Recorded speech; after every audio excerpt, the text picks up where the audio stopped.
जी, तो अब सवाल ये कि महिलाएं फाइनेंशियल प्लानिंग कैसे करें, घर संभालने के साथ साथ कैसे भविष्य के लिए पैसा जोड़ा जाए।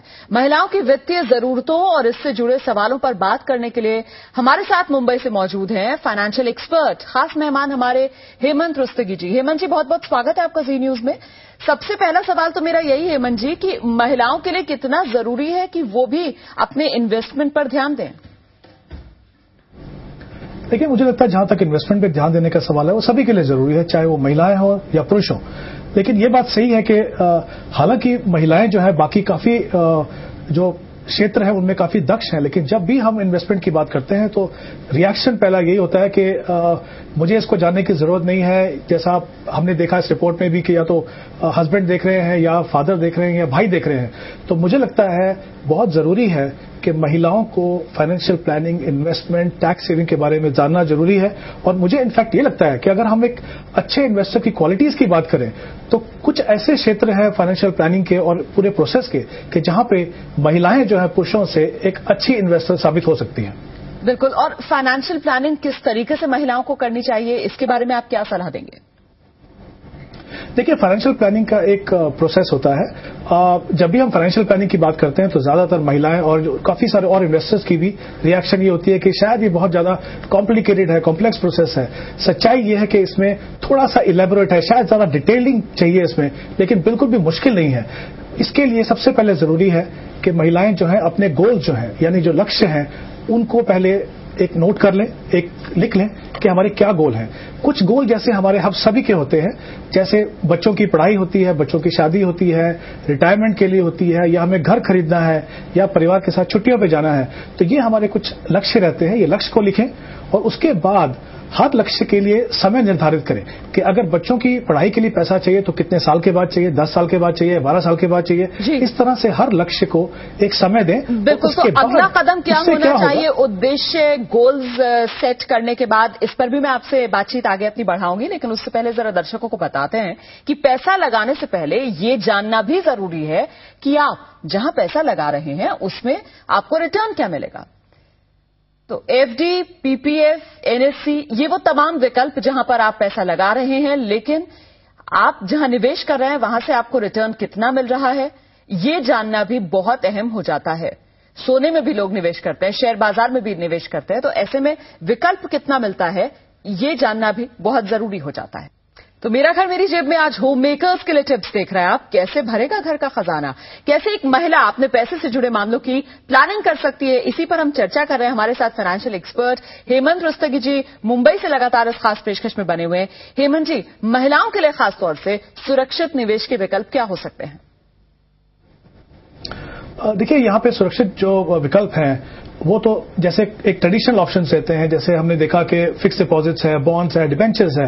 लेकिन यहां पे ये समझना जरूरी है कि ये जितने भी इन्वेस्टमेंट ऑप्शंस हैं यहां पे रिटर्न तो आपको गारंटेड मिलेगा, लेकिन इनमें जो टैक्स एफिशिएंसी है वो नहीं है। यानी अगर आप टैक्स पेयर हैं, फैमिली अगर टैक्स पे करती है, जिनकी इनकम है वो टैक्स पे करती है, तो आपको जो पोस्ट टैक्स रिटर्न है वो बहुत कम मिलता है। तो यहां पे मैं चाहूंगा कि हर महिला जो इन्वेस्टर है, निवेशक है, वो ये समझे कि एक कॉन्सेप्ट होता है रियल रेट ऑफ रिटर्न।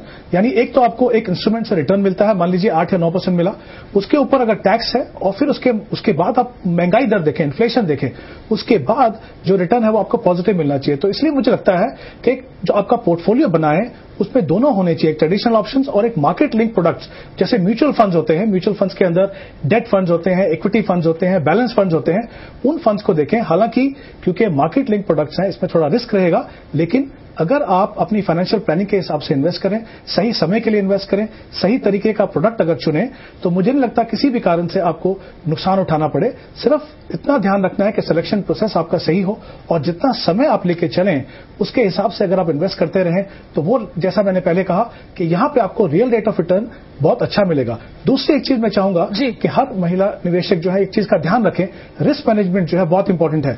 एक तो सबसे पहले अपने लिए एक इमरजेंसी फंड बनाइए, 3 या 6 महीने महीने का जो आपका खर्चा है वो एक इमरजेंसी फंड में बनाइए, क्योंकि अगर आपको जरूरत पड़े तो आपको जो आपकी लॉन्ग टर्म की इन्वेस्टमेंट है या दूसरी इन्वेस्टमेंट्स हैं उनको आप टच करने की जरूरत ना हो। दूसरा, इंश्योरेंस के लिए आपका जो नजरिया है उसको बदलिए, उसको एक खाली इन्वेस्टमेंट की ऑप्शन लेके मत चलिए, ये रिस्क कवर होना चाहिए। यानी जो भी अर्निंग मेंबर है, कई ऐसी महिलाएं होंगी इस वक्त जो आपकी बात सुन रही होंगी और वो ये सोच रही होंगी कि कैसे करें, शुरुआत कहां से करें, किसके पास जाएं, क्या एक बार फिर से उन्हें अपने पति, पिता या फिर भाई पर ही इसके लिए निर्भर होना होगा, या फिर खुद कैसे शुरुआत करें, जरा ये भी बता दीजिए।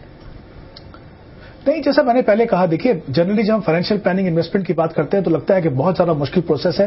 मैंने जैसा पहले कहा वो डिटेल हो सकता है लेकिन मुश्किल नहीं है। शुरुआत कहां से करें, थोड़ा सा आपको नॉलेज थोड़ा बढ़ाना पड़ेगा, या किसी फाइनेंशियल प्लानर के साथ बैठिए, उनके साथ बैठिए, उनको समझिए, क्योंकि अगर आपको ये डिसाइड करना है या फैसला करना है कि आप आगे से इन्वेस्टमेंट के जो डिसीजंस हैं वो खुद लें, तो कुछ कदम आपको लेने पड़ेंगे। जैसे मैंने कहा, किसी फाइनेंशियल एक्सपर्ट के साथ बैठिए, थोड़ा सा पढ़िए, इंटरनेट पे चैनल्स में, की सलाह के बहुत सारी इन्फॉर्मेशन आप अवेलेबल खुद ही अपनी जिम्मेदारी, ये जो फाइनेंशियल मैनेजमेंट की है, इसे भी निभा सकती हैं। आपको किसी दूसरे पर निर्भर रहने की जरूरत नहीं पड़ेगी। छोटे से ब्रेक के लिए हम यहां पर रुक रहे हैं और ब्रेक के बाद आपको बताएंगे फाइनेंशियल प्लानिंग के साथ साथ टैक्स की प्लानिंग कितनी जरूरी है।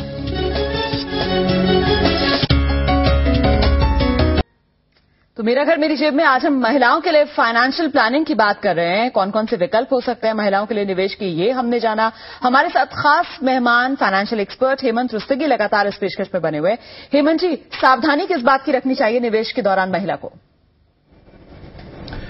देखिए, जैसे मैंने कहा कि पहले तो ये समझ लें कि जो निवेश है एक प्रोसेस है, ये एक वन टाइम एक्टिविटी नहीं है।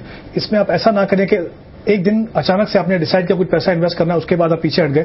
जैसा मैंने कहा, हम पहले बात कर रहे थे एक फाइनेंशियल प्लानिंग प्रोसेस की। अगर आप उस प्रोसेस से फॉलो करें तो एक डिसिप्लिन बना के रखें, उस तरीके से अपनी एसेट एलोकेशन जो होती है, यानी different asset classes, gold, equity, debt, इन सब में अगर इन्वेस्ट करें तो ये आप ध्यान रखिए कि इससे आपको डाइवर्सिफिकेशन मिलेगा। दूसरा, किसी भी समय पे जब हम फाइनेंशियल प्लानिंग की बात करते हैं तो इससे हमारे सेंटिमेंट जुड़े होते हैं, हमारी भावनाएं जुड़ी होती हैं, और मुझे लगता है कि महिलाओं से अच्छी हमारी भावनाओं को कोई नहीं समझता है। कभी कभी पुरुषों को हमने देखा है कि वो इमोशनल होके कुछ डिसीजन लेते हैं। मुझे लगता है वहां भी महिलाएं अगर उन चीजों को समझें तो एक बहुत ही सक्सेसफुल निवेशक बन सकती हैं। तो जैसा मैंने कहा, प्रोसेस को बनाइए, एक डिसिप्लिन रखिए, थोड़ी सी कोशिश कीजिए जानने की कि जो डिफरेंट विकल्प हैं जो वो किस तरह से काम करते हैं। बहुत तो मुझे नहीं लगता किसी भी कारण से कि महिलाएं साथ बने रहने के लिए इस खास पेशकश में, और यकीनन महिलाएं जो टिप्स आपने दी है उसका फायदा जरूर उठाएंगी। तो आज हमने बात की महिलाओं के लिए टैक्स प्लानिंग की। कल बात करेंगे ई रिटर्न फाइलिंग की, जो आने वाले दिनों में 5 लाख रुपए सालाना आय वालों के लिए अनिवार्य होने जा रहा है। तो देखना ना भूलिएगा कल मेरा घर मेरी जेब दोपहर 3:30 बजे।